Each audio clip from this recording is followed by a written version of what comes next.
welcome to the Lead Well podcast. Around here, we believe leadership shouldn't cost you your peace, your well-being, or the parts of yourself you've worked so hard to reclaim. I'm your host, Trasetta Washington, leadership wellness coach and strategist. And my mission is to give you practical, actionable steps to help you reduce overwhelm, lead more effectively, and build a sustainable rhythm for both your team and your life. Let's dive into today's conversation. Hey leaders, welcome back to the Lead Well podcast. Today's conversation is for the leader who is tired, but at the same time, you are responsible for everything. Now, I'm not talking about the kind of tired that you can get a good night's sleep and it's fixed, right? No, I'm talking about that really deep fatigue, the kind that settles into your body and your mind. You kind of carry it around quietly because, there's still work that needs to get done. And there's people still looking to you to ensure that they're done.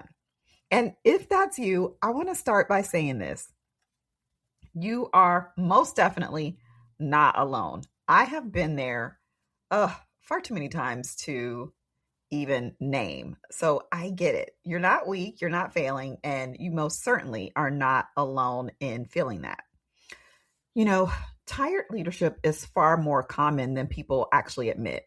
We don't talk about it that much, especially in spaces where leaders are expected to be more composed and steady and strong no matter what is happening internally or externally, right? And so what ends up happening is exhaustion gets hidden behind our competence, behind the results that we're able to produce, behind the I'm fine, right?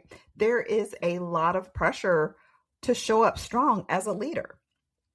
The workforce and the society has really created this conundrum, if you will, where in order to be seen as a good leader, you have to show strength. And that strength often gets defined as endurance, right? The fact that you can keep going, that you're able to push through, that you're able to handle it, and that you're not letting other people see you sweat. But when you're carrying that type of pressure while you're already drained and depleted, that takes a huge toll on you, even if you're still functioning.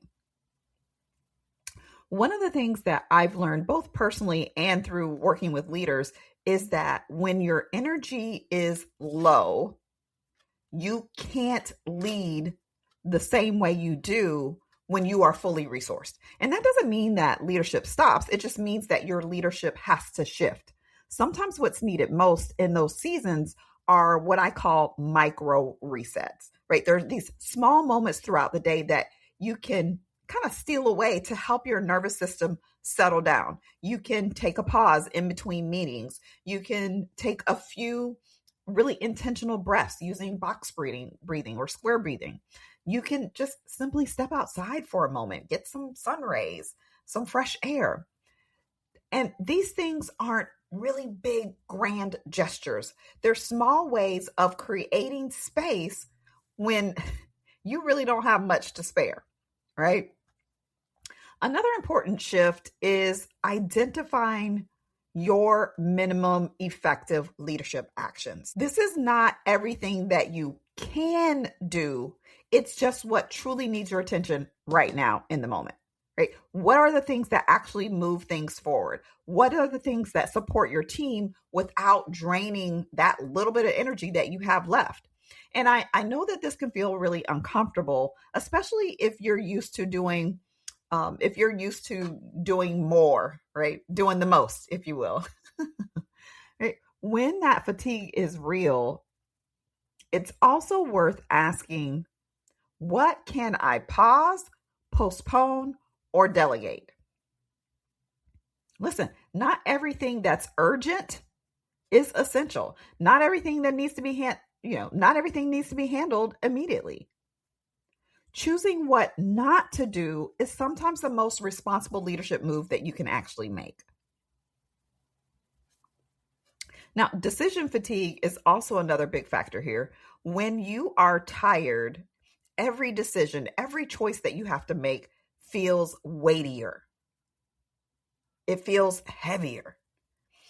By reducing the number of decisions that you make through creating routines, creating some defaults or templates, clear priorities, that can help to protect your mental energy for the things that actually matter the most. It's also important for you to manage your team's expectations during those low capacity seasons. Now, this doesn't require like oversharing with them or having to explain everything. It can be as simple as just being clear with them what the priorities are, what timelines are, and what your availability is. This transparency with your team can create steadiness. When you are silent, that ends up creating anxiety, and that's not what we want. I also want to say this really clearly, and I say this all the time. Rest is not something that you earn after you have proven yourself. Rest is part of your responsibility as a leader. Rest is a productivity strategy. And your ability to regulate yourself has a huge impact on your team. Your clarity, that's what sets the tone. When you take care of your own capacity, you're not just caring for yourself, you're actually caring for the system that you're leading. Your leadership presence doesn't require full energy. What it requires is attention and intention. It requires calmness, steadiness. Some of the most effective leadership moments that you'll have are going to happen when you are grounded, even if you are feeling tired. Now, if you're listening to this and thinking to yourself, you know what, Trasetta, I don't have much left to give, but I still got to show up. I don't have any choice. I want you to know that you are allowed to be human and still effective at the same time. Your leadership can adapt to the season that you're in, but you're going to have to be intentional.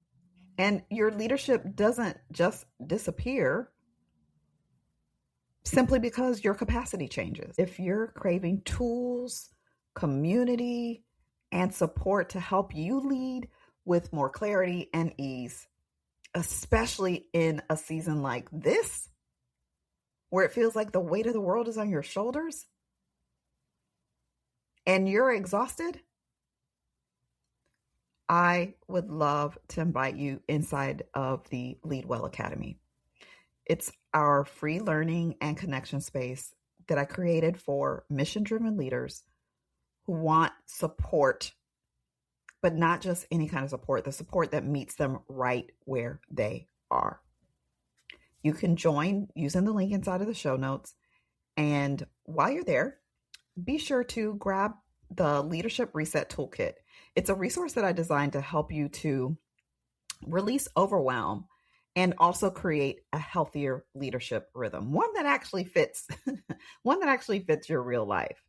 As you move through the rest of your week, I hope that you'll give yourself permission to lead with honesty, with care, and compassion. Not only for your team, but for yourself. Because you both deserve it.